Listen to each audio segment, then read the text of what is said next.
antso ty afaka na antson'ny tanora miara-mientana amin'ny ady amin'ny fahalovana ho fanatsarana ny kalitao amin'ny fiainam-bahoaka ny fotony sy ny hoavin'ny taranaka. Fa ny miarabantsika amin'ny anaran'ny tompo. Ny mpanolotra dia lalahy voalovatiako Michel Dejange, mpiandry FLM, toniam-panantelaka ny programa NEMIA, zany hoe sehatrasa fitaizana sy fanabeazana tanora eo anivon'ny FFPM, zany eo anivon'ny sahan'ny FJKM sy ny FLM. Sekretera jeneraly faritra Tsimbandrefana tamin'ny taona 7 ka hatramin'ny 9 ary sekretera jeneraly ministeran'ny tanora sy ny fanatanjahantena tamin'ny taona 10 ka hatramin'ny 20 ary nametra-pialana tamin'ny 10 septambra 2020. Ny fizarana voalohany dia mikasika ilay bibidia ambaran'ny apokalipsy 7:12 sy ny faharavana nentiny ary ny antso ty afaka.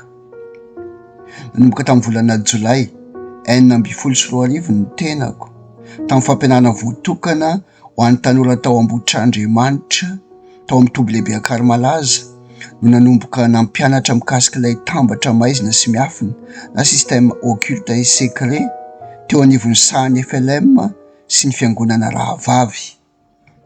Io tambatra io no manondro ireo bibidia roa voalazan'ny apokalipsy 7:12 izay nomeny Satana ilay dragona, ny heriny sy ny seza fiandrianany ary ny fahefany lehibe apokalipsy 7:12.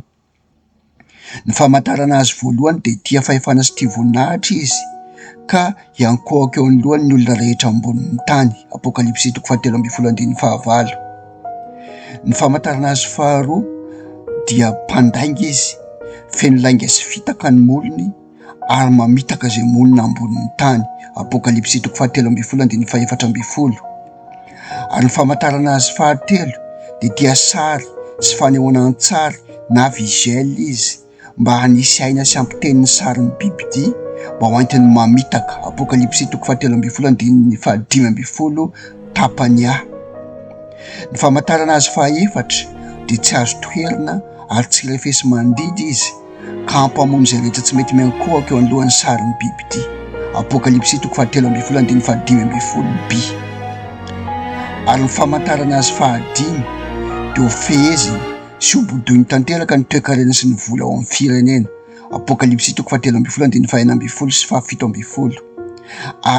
Ary hisy miaramilany maro hiditra ny tsokosoko any anaty fiangonana masina ampiasa vola sy fahefana ary voninahitra mba azo fanapahana na ahafahany ho lasa mpamina ny sandoka hitafy fitafiany ondry ka hanimba sy hanohitra ny fahamalinan'Andriamanitra sy ny fanjakan'i Kristy avy ao anatin'ny fiangonana arak'izay nambaran'i Kristy ao amin'ny Mateo 7:15. Tambatra iraisam-pirenena ireo bibidia roa voalazan'ny apokalipsy 7:12 ireo ary efa ela nisy ratsa-mangaikany ny jory sy ny asa teto Madagasikara. Fa ny zava-doza mahatsiravina ho an'ny fiainantsika fotsiny dia ny tanterana teto Madagasikara tamin'ny volana May taona 7:12 ny fivoriam-be maneran-tany ho an'ity tambatra maizina sy miafina ity ary toy ny fifanojoan-javatra fa nanomboka teo no miazakazaka ny faharavana teo amin'ny firenentsika.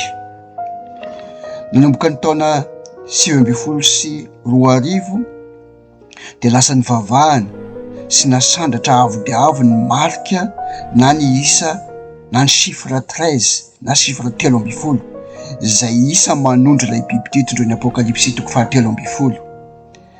Na dia efa teto ela aza ity tambatra ity dia sambany teo amin'ny tantaran'i Madagasikara no niseho vatana ary hita miharihary fa olona tsy ao anatin'ny fitondram-panjakana, tsy ao anatin'ny rafim-panjakana no mitondra sy mifehy ary manapaka ny firenena malagasy.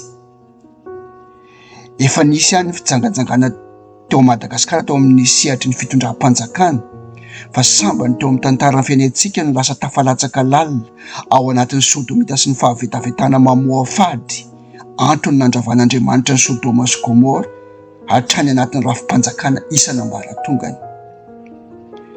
Podika tanteraka ny fanabeazana taranaka ary tanora malagasy any tapitrisany sy ny taranaka ny fandimby no lasa rembin'ny bibidia rehetra. Ezekela 4:30 Andininy fahadimy, potika ny hoavin'ny tanora an-tapitrisany zay lasa toy ny ondry tsy misy mpiandry satria tsy nitady ny ondriko ny mpiandry fa mamahatena kosa ny ataony hoe Andriamanitra ao amin'ny Ezekela 4:7. Efa nahantra ihany Madagasikara fa sambany teo amin'ny tantaran'ny firenentsika no lasa firenena voalohany amin'ny tany mahantra maneran-tany ny firenentsika, ary ny tena loza dia efa nisy kolokolo ihany tao Madagasikara, efa nisy kolokolo foana tao Madagasikara, fa ankehitriny dia feno tanteraka ny fepetr'ilazana fa efa tafapetraka sy mahazo faka eto amin'ny firenentsika ny endrika faratampony amin'ny fahalovana ilay antsoina hoe fahalovana mamaka amin'ny fanjakana na ilay antsoina hoe corruption systémique d'État. Manoloana ireo rehetra ireo no ny arahan'ny tanora kristianina malagasy misy 500,000 nanao soni tamin'ny volana septambra sy oktobra 2024 ny antso ty afaka na antson'ny tanora miara-mentana miady amin'ny fahalovana ho fanatsarana ny kalitaon'ny fiainam-bahoaka ny fotony sy ny hoavin'ny taranaka.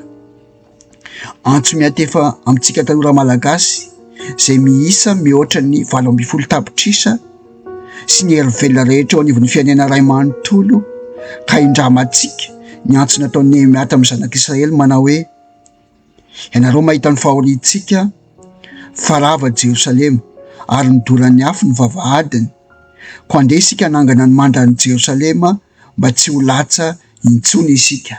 Nehemia 2:7. Mizara telo ny famelabelarana antso ty afaka ataotsika.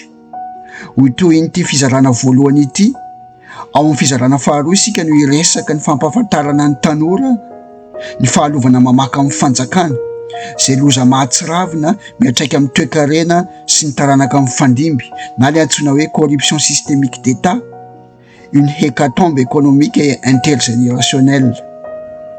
Ao amin'ny fizarana fahatelo isika iary resaka manokana ny tolotra rindran-damina maty-paika ho antsika miady sy manohatra amin'ny pahendrena ny bibidia 7 sy ny fahalovana mamaka amin'ny firenena araka ny ohabolana 2020 manao hoe ary ny fahaizana mandamina tsara no hoentinao miady. Ary amin'ny fizarana fahatelo ihany koa tsika ny resaka ny rindran-damina manokana iarahan'ny tanora hametraka toe-karena matanjaka miainga avy amin'ny fametrahana an'ilay hoe tohivaka mpiarina ho an'ny tanora na pôle entrepreneuriat jeune, ary iarahan'ny tanora ihany koa mametraka rindran-damina mazava ahafahany mandray andraikitra hoe fiarahamonina manahoana, ahoana ny ahafahan'ny tanora tena mandray andraikitra tokoa amin'ny fanovana fiarahamonina misy azy eny amin'ny tontolo manodidina azy isaky ny vohitra sy ny tanàna misy azy. Dia makasitraka antsika rehetra.